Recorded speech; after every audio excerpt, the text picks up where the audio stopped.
ಒಂದು ಸಂವಿಧಾನಾತ್ಮಕ ಹುದ್ದೆಯಲ್ಲಿ ನೋಡ್ರಿ, ಕಾಂಗ್ರೆಸ್ನ ಚಟ ಐತಿ. ಯಾಕಂದ್ರೆ ಅವರು ಕಾಂಗ್ರೆಸ್ ಅಂದರೆ ಏಜೆಂಟ್ಗಿರಿ ಮಾಡ್ಕೋತ ಬಂದಾರೆ. ಸೋನಿಯಾ ಗಾಂಧಿ ಏಜೆಂಟ್ರು, ರಾಹುಲ್ ಗಾಂಧಿ ಏಜೆಂಟ್ರು, ಅವ್ರಿಗೆ ಚಟ ಐತಿ ಎಲ್ಲರಿಗೂ ಏಜೆಂಟ್ ಅನ್ನೋದು.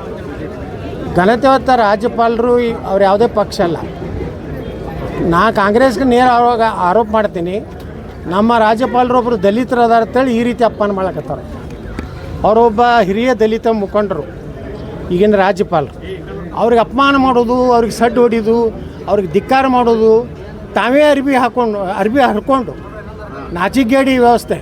ಒಬ್ಬ ಗೌರವಾನ್ವಿತ ರಾಜ್ಯ ಸಭಾ ಸದಸ್ಯ ಕೆಲಸ ಮಾಡೋದಂಥವ, ರಾಷ್ಟ್ರೀಯ ಪ್ರಧಾನ ಕಾರ್ಯದರ್ಶಿ ಕೆಲಸ ಮಾಡೋದಂಥವ ತಾನೇ ಅರ್ಬಿ ಹರ್ಕೋತಾನೆ. ಯಾರೂ ಹರಿದಿಲ್ಲ, ಬಿ ಜೆ ಪಿಯವರು ಹರಿದಿಲ್ಲ, ಉಚ್ಚಾಟಿತ ಬಿ ಜೆ ಪಿಯವರು ಹರಿದಿಲ್ಲ. ತಂದೆ ಅಂಗಿ ಹರ್ಕೊಂಡು ನನಗೆ ಹರಿದ್ರು ಬಿ ಜೆ ಪಿಯವರು, ನನಗೆ ಹೊಡೆದ್ರು ಅಂತೇಳಿ ನಾಟಕ ಮಾಡ್ತಾರಲ್ಲ. ಇವರು ಸ್ವಾತಂತ್ರ್ಯದಾಗೂ ಇದೇ ನಾಟಕ ಮಾಡ್ಯಾರ. ನೆಹರೂನು ಏನು ದೊಡ್ಡ ಕ್ರಾಂತಿ ಮಾಡಿಲ್ಲ. ಈ ದೇಶಕ್ಕೆ ಏನಾರು ಸ್ವಾತಂತ್ರ್ಯ ಸಿಕ್ಕಿದ್ದು ನೇತಾಜಿ ಸುಭಾಷ್ ಚಂದ್ರ ಬೋಸ್ರಿಂದ. ಇದು ಅಂಬೇಡ್ಕರ್ ಅವರೇ ಹೇಳ್ಯಾರ. ಚರಕ ನೋವಿದ್ರಿಂದ, ನೆಹರು ಟಬಿಗೆ ಹಾಕೋದ್ರಿಂದ ಈ ದೇಶಕ್ಕೆ ಸ್ವಾತಂತ್ರ್ಯ ಸಿಗಲಿಲ್ಲ. ನೇತಾಜಿ ಸುಭಾಷ್ ಚಂದ್ರ ಬೋಸರ ಭಯದಿಂದ ಬ್ರಿಟಿಷರು ಭಾರತದಿಂದ ತೊಲಗಿದ್ರು. ಇದನ್ನು ಡಾಕ್ಟರ್ ಬಾಬಾ ಸಾಹೇಬ್ ಅಂಬೇಡ್ಕರ್ ಅವರು ತಮ್ಮ ಜೀವನ ಚರಿತ್ರೆಯಲ್ಲಿ ಬರೆದಾರೆ. ಅದಕ್ಕೆ ಕಾಂಗ್ರೆಸ್ಸಿಗೆ ಏನೂ ನೈತಿಕತೆ ಇಲ್ಲ, ಅವರೇ ಏಜೆಂಟ್ ಇದ್ದಾರೆ. ನಮ್ಮ ರಾಜ್ಯಪಾಲರು ಅತ್ಯಂತ ಸ್ವಚ್ಛ ಹೃದಯದ ಒಬ್ಬ ದಲಿತ ವ್ಯಕ್ತಿ ಇಂದ ಉನ್ನತ ಸ್ಥಾನದಾಗಿದ್ದ ಅಪಮಾನ ಮಾಡುವಂಥ ಕೆಲಸ ಮಾಡ್ಯಾರ. ಇಡೀ ದಲಿತ ಸಮುದಾಯಕ್ಕೆ ಇವತ್ತು ಕಾಂಗ್ರೆಸ್ ಅಪಮಾನ ವಿಧಾನಸಭೆಯಲ್ಲಿ ಮಾಡ್ಯದಂತ ನಾನು ಹೇಳಲಿಕ್ಕೆ ಬಯಸ್ತಾ ಇದ್ದೇನೆ. ಸರ್, ಸ್ವಾಮೀಜಿಯವರು ಒಂದು ಭವಿಷ್ಯ ನೋಡಿದ್ದಾರೆ ಸರ್. ಅಂದರೆ ಕಾಂಗ್ರೆಸ್ಸಿಂದ ಒಬ್ಬ ಮುಖಂಡ, ಒಬ್ಬ ದೊಡ್ಡವರು ಹೊರಗೆ ಬಂದು ಸಿ ಎಂ ಆಗ್ತಾರೆ ಅಂತೇಳಿ ಸರ್. ಯಾವ ಸ್ವಾಮಿಗಳು ಅದ್ರ ಮ್ಯಾಗೂ ಕ್ಯಾಲ್ಕುಲೇಷನ್ ಮಾಡಬೇಕಾಗ್ತದೆ. ಆ ಸ್ವಾಮಿಗಳ ಹೆಸರು ಮ್ಯಾಗ ನಾನು ಹೇಳ್ತೇನೆ. ದಕ್ಷಿಣ ಭಾಗದ ಯಾರೋ ಒಬ್ಬರು ಹಂಗೆ ಹೇಳ್ಬೇಡ್ರಿ. ಇದೇ ಸ್ವಾಮಿ ಅಂದ್ರೆ ಆ ಸ್ವಾಮಿದು ಚರಿತ್ರೆ ನನ್ನ ಬಲ್ಲಿ ಐತಿ. ಕೆಲವೊಂದು ಸ್ವಾಮಿಗಳು ಪೇಡ ಸ್ವಾಮಿಗಳು ಅದಾರ, ಕೆಲವೊಂದು ರೊಕ್ಕ ಕೊಟ್ಟು ಕೂಡಲೇ ಹೇಳ್ತಾರೆ. ಅವ್ರ ಭವಿಷ್ಯಗಳೇ ಹಿಂಗೆ. ಕೆಲವೊಂದು ಮಂದಿ ಭವಿಷ್ಯ ಹೇಳ್ತಿರ್ತಾರೆ ಹಂಗೆ. ರಾಹುಲ್ ಗಾಂಧಿ ಪ್ರಧಾನಮಂತ್ರಿ ಆಗ್ತಾಂತ ಹೇಳ್ತಾರೆ. ಈ ಜನ್ಮದಾಗ ರಾಹುಲ್ ಗಾಂಧಿ ಪ್ರಧಾನಮಂತ್ರಿ ಆಗೋದಿಲ್ಲ. ಮೋದಿಯವ್ರ ನಂತರ ಯೋಗಿ ರೆಡಿ ಆಗ್ಯಾರ, ದೇಶದ ಜನ ರೆಡಿ ಆಗ್ಯಾರ. ಅದೇ ಕರ್ನಾಟಕದ್ದೇ ಹೇಳ್ತೀನಿ. ಸಿದ್ದರಾಮಯ್ಯನವ್ರ ನಂತರ ಯಾರು ಆಗ್ತಾರೆ? ಸಿದ್ದರಾಮಯ್ಯನವರ ಕೊನೆಯ ಕಾಂಗ್ರೆಸ್ ಮುಖ್ಯಮಂತ್ರಿ. ಮುಂದೆ ಯಾರು ಕಾಂಗ್ರೆಸ್ ಸೇತರ ನನ್ನ ಪಕ್ಷನೂ ಬಂದರೂ ಬರ್ಬೋದು, JCB ಪಾರ್ಟಿ. ನೀವೆಲ್ಲ ಜೋಕ್ ಅನ್ಬೋದು ಮೀಡಿಯಾದವರು. ಯಾಕಂದ್ರೆ ನಿಮಗೆ ವಿಜೇಂದ್ರ ಭಾಳ ಆತ್ಮೀಯ ಕೆಲವೊಂದು ಮೀಡಿಯಾದವ್ರಿಗೆ, ಕೆಲವೊಂದು ಮೀಡಿಯಾದವ್ರಿಗೆ DK ಶಿವಕುಮಾರ್ ಆತ್ಮೀಯ. ನೀವೇನು ಹೊಡ್ಕೋತೀರಿ ಹೊಡ್ಕೋರಿ. ನಾನೇ ಮುಖ್ಯಮಂತ್ರಿ ಆದ್ರೆ ಅವಾಗ ನೀವೇನು ಮಾಡಂಕತ್ತೀರಿ? ನೀವೇ ಬಂದು ಇಂಟ್ರ್ಯೂ ತೊಗೋತೀರಿ. ಸರ್ ನಾವು ಹೇಳಿದ್ದೀವಿ, ನೀವು ಹೇಳಿದ್ದೀವಿ. ಹಂಗೆ ಜ್ಯೋತಿಷಿಗಳು ಕೆಲವು ಮಂದಿ ಫೇಕ್ ಬೋಗಸ್ ಅದಾರ.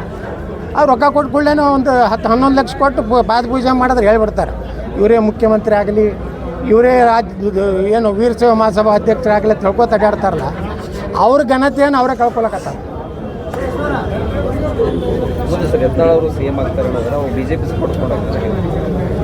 ಅದೇ BJP ಸಪೋರ್ಟ್ ತೊಗೊಂಡು ನಾ ಮುಖ್ಯಮಂತ್ರಿ ಆಗ್ತೀನೋ, BJPಗೆ ಬಂದೇ ಮುಖ್ಯಮಂತ್ರಿ ಆಗ್ತೀನಿ, ಯಾರಿಗೆ ಗೊತ್ತಂತ. 28ಕ್ಕೆ ನಾ ಆಗ್ತೀನಿ, ಇಷ್ಟು ಮಾತ್ರ ಗ್ಯಾರಂಟಿ. ನೀವು ಮೀಡಿಯಾದವ್ರು ಅಷ್ಟೇ ವಿರೋಧ ಬರೀರಿ, ತೀವ್ರವಾಗಿ ಬರೀರಿ. ವಿಜೇಂದ್ರನೇ ಆಗ್ತಾನಂತೇಳಿ ಲಗ ಹೊಡೆದು ಬರೀರಿ. ಮುಖ್ಯಮಂತ್ರಿ ನಾನೇ ಆಗ 5 ವರ್ಷ ನಾನೇ ಇರ್ತೀನಿ. ಕರ್ನಾಟಕದಲ್ಲಿ ಹೊಸ ಇತಿಹಾಸ ನಿರ್ಮಾಣ ಮಾಡ್ತೀನಿ. ಬುಲ್ಡೋಜರ ಭಾಳ ಸದ್ದುಗಳು ಎಲ್ಲ ಕಡೆ ಕೇಳಿಸ್ತಾವೆ. 2,80,000 ಏನು ಖಾಲಿ ಸರ್ಕಾರಿ ಉದ್ಯೋಗ ಎಲ್ಲ 5 ವರ್ಷ ತುಂಬ್ತೀನಿ. 3 ಲಕ್ಷ ಜನರಿಗೆ ಉದ್ಯೋಗ ಕೊಡ್ತೀನಿ. ನೀವೇನೂ ಗಾಬರಿ ಆಗಬೇಡ್ರಿ ಮೀಡಿಯಾದವರು, ನೀವು ಆತಂಕಕ್ಕೆ ಒಳಗಾಗಬೇಡ್ರಿ. ಹಿಂಗಂದ್ರೆ ಯತ್ನಾಳು ವಿಜೇಂದ್ರ ಪರಿಸ್ಥಿತಿ ಏನಂತ ನಾ ಸಂಜೆ ಮುಂದೆ ಹೊಡಿಲಕ್ಕೆ ಚಾಲೂ ಮಾಡಬೇಡ್ರಿ. ಯತ್ನಾಳೆ ಭವಿಷ್ಯ ನಿಜವಾಗುವುದೇ ಇಂದಿನ ವಿಶೇಷ ಅಂತ ಹೊಡ್ಕೊತ್ಕೊಂಡ್ರಿ ನೋಡಿ ಸರ್. ಇದು ಬೆಳಗಾವಿಯಲ್ಲಿ 400 ಕೋಟಿ ಈ 2 ಕಂಟೈನರ್ಗಳೇ ಇದನ್ನಾಗಿದ್ದಾವೆ. ನೋಡ್ಬೇಕದು ಏನೋ ಪೊಲೀಸ್ ಇಲಾಖೆ ಗುರ್ತಾ, ಅವರೆಲ್ಲ ಮಾಹಿತಿ ತೆಗಿತಾರೆ. ಇದು ಯಾರು ರೊಕ್ಕದ ಏನದ, ಅದು ಏನು 500 ರೂಪಾಯಿ ನೋಟ್ ಅದೋ 2,000 ನೋಟ್ ಇದಾವೆ, ಅದು ಎಲ್ಲಿಗೆ ಒಯ್ಲಾಕತ್ತಿದ್ರು. ಇದು ಭಾಳ ದೊಡ್ಡ ಹಗರಣ, ದರೋಡೆ ಆಗಿದೆ ಅಂತ ಹೇಳ್ತಾರೆ. ಕರ್ನಾಟಕದಾಗ ದರೋಡೆ, ಕೊಲೆ, ಸುಲಿಗೆ, ಹಿಂದೂಗಳ ಹೆಣ್ಮಕ್ಳ ಮ್ಯಾಗೆ ಅತ್ಯಾಚಾರ, ದಲಿತ ಹೆಣ್ಮಕ್ಳ ಮ್ಯಾಗೆ ಅತ್ಯಾಚಾರ. ಈ ಸರ್ಕಾರ ಇರುತ್ತಾನ ಈ ರಾಜ್ಯದಲ್ಲಿ ಶಾಂತಿ ಸುರಕ್ಷತೆ, ಕಠಿಣವಾದಂಥ ಕಾನೂನುಗಳು ಜಾರಿ ಆಗೋದಿಲ್ಲ. ಅದಕ್ಕಿಂತವೆಲ್ಲ ದರೋಡೆ ಪರೋಡೆ ಎಕ್ದಮ್ ಈಜಿ ಆಗ್ಲಕತ್ತಾವೆ. ಯಾಕಂದರೆ ಇವಾಗ ಬೆಂಗಳೂರು ಹಾಡಾಗಲೇ ಕೋಟ್ಯಾಂತರ ರೂಪಾಯಿ ಲೂಟಿ ಮಾಡಿದ್ರು, ಏನೂ ಆಗಲಿಲ್ಲ. ಹಿಂಗೆ ಕರ್ನಾಟಕದಲ್ಲಿ ಕಾನೂನು ವ್ಯವಸ್ಥೆ ಸಂಪೂರ್ಣವಾಗಿ ಹದಗೆಟ್ಟೋಗಿದೆ. ಆ ಹದಗೆಟ್ಟದ ಉದಾಹರಣೆ ಅಂದರೆ ಬೆಳಗಾವದಲ್ಲಿ 400 ಕೋಟಿ ಐತು, 800 ಕೋಟಿ ಐತು, ಇನ್ನೂ ತನಿಖೆ ಆಗಿಲ್ಲ. ಅದನ್ನು ಇಡಿ ಕೊಡಬೇಕು, CBI ಕೊಡಬೇಕು. ಅವ್ರು ಯಾರು ಅದಾರ, ಯಾರು ಭ್ರಷ್ಟ ರಾಜಕಾರಣಿಗಳದಾರೋ, ಭ್ರಷ್ಟ ಅಧಿಕಾರಿಗಳದಾರೋ, ಯಾರು ಅದನ್ನು ಆ ಹಣ ಒಯ್ದು ಅದನ್ನು ಕನ್ವರ್ಷನ್ ಮಾಡಬೇಕು, ಅದನ್ನು ತಿರುಪತಿ ದೇವಸ್ಥಾನದ ಹುಂಡಿಯಲ್ಲಿ ಹಾಕಬೇಕು, ಏನು ಮಾಡಬೇಕು ಅನ್ನೋ ಏನು ಒಂದು ಷಡ್ಯಂತ್ರ ಇದೆ, ಅದು ಬಯಲು ಮಾಡಬೇಕು. ಅವ್ರಿಗೆ ಯಾರು ಈ ಹಣ ಅನ್ನೋಂಥ ಅವ್ರನ್ನ ಕಠಿಣವಾದಂಥ ಅವ್ರ ಮ್ಯಾಗ ಆ್ಯಕ್ಷನ್ ತೊಗೊಂಡು ಅವ್ರನ್ನ ಜೈಲಿಗೆ ಹಾಕಿದ್ರೆ ಕರ್ನಾಟಕದ ಮಾನ ಮರ್ಯಾದೆ ಉಳಿತದೆ. ಯಾಕಂದ್ರೆ ಕರ್ನಾಟಕ ಮಾನ ಮರ್ಯಾದೆ ಏನು ಉಳಿದಿಲ್ಲ. ಮಹಾರಾಷ್ಟ್ರದವ್ರು ಬಂದು ಇಲ್ಲಿ ಡ್ರಗ್ ಫ್ಯಾಕ್ಟ್ರಿಗಳನ್ನು ಕಂಡು ಹಿಡಿಲಕತ್ತಾರ. ಸ್ವತಃ ಮುಖ್ಯಮಂತ್ರಿಗಳ ಕ್ಷೇತ್ರ ಜಿಲ್ಲೆಯಲ್ಲೇ ಡ್ರಗ್ ಫ್ಯಾಕ್ಟ್ರಿ ಇದ್ದಿದ್ದು ಮುಖ್ಯಮಂತ್ರಿಗಳ ಕ್ಷೇತ್ರದಲ್ಲಿ. ಬೆಂಗಳೂರಿನಲ್ಲಿ ಡ್ರಗ್ ಇವತ್ತು ನಡೀತಾ ಇದೆ. ಇವತ್ತು ಕಂಟ್ರೋಲ್ ಪೊಲೀಸ್ ಇಲಾಖೆ ಮೇಲೆ ಸರ್ಕಾರದಿಲ್ಲ. ಯಾಕಂದರೆ ಎಲ್ಲ ಇಲಾಖೆ ಅಧಿಕಾರಿಗಳಿಗೆ ಫಿಕ್ಸ್ ಮಾಡ್ಯಾರ, ಇಲ್ಲ ಆಕ್ಷನ್ ಆಗ್ತದೆ. ಬೆಂಗಳೂರು ಕಮಿಷನರ್ ಆಗಬೇಕಾದ್ರೆ 50 ಕೋಟಿ ಕೊಡಬೇಕು, DC ಆಗಬೇಕಾದ್ರೆ 10 ಕೋಟಿ ಕೊಡಬೇಕು.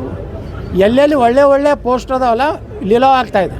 ಈ ಲೀಲಾವ್ ಆಯ್ತಂದ್ರೆ ಯಾರೂ ಒಳ್ಳೆಯ ಅಧಿಕಾರಿಗಳು ಒಳ್ಳೆಯ ಸ್ಥಾನದಲ್ಲಿ ಇರೋದಿಲ್ಲ. ಇದು ನಡೀದೆ, ಇದು ಹಗರಣಗಳು, ಕೊಲೆ ಸುಲಿಗೆ.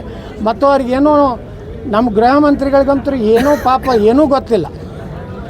ಅತ್ಯಂತ ಅಂತಾರಾಷ್ಟ್ರೀಯ ಗೊತ್ತಿರದ ಗೃಹ ಮಂತ್ರಿ ಅಂದರೆ ಕರ್ನಾಟಕದ ಗೃಹ ಮಂತ್ರಿ. ಹೀಗಾಗಿ ಅವ್ರಿಗೆ 400 ಕೋಟಿದು ಗೊತ್ತಿಲ್ಲ. ಬೆಂಗಳೂರಿನಲ್ಲಿ ಮರ್ಡರ್ ಆದರೂ ಗೊತ್ತಿಲ್ಲ. ಬಿಜಾಪುರದಲ್ಲಿ ಮುಖ್ಯಮಂತ್ರಿಗಳ ಕಾರ್ಯಕ್ರಮ ಆಗಿದ್ದು ಗೊತ್ತಿಲ್ಲ. ಅವ್ರು ಊಟ ಮಾಡಿದ್ದು ಗೊತ್ತಿಲ್ಲ, ಮಕ್ಕೊಂಡಿದ್ದು ಗೊತ್ತಿಲ್ಲ. ಸರ್, ಬಿಜೆಪಿ ರಾಷ್ಟ್ರೀಯ ಅಧ್ಯಕ್ಷರ ಬದಲಾವಣೆ, ರಾಜ್ಯದಲ್ಲಿ ಬದಲಾವಣೆ ಏನು ಗೊತ್ತಿಲ್ಲರಪ್ಪ. BJP ಕೇಳಪ್ಪ.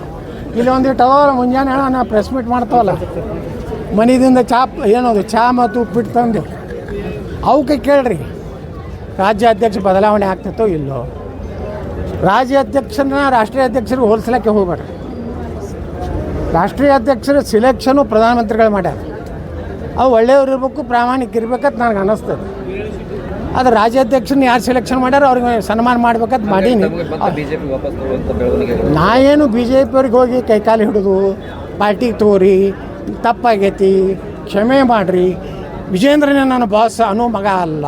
Vijendra not my boss. BJPಗೆ ಸೇರಿದ್ರು he is not my boss. Boss only Narendra Modi, Amit Shah, Nitin Gadkari, Rajnath Singh ಅವ್ರ ಬಾಸ್. He is not boss at all.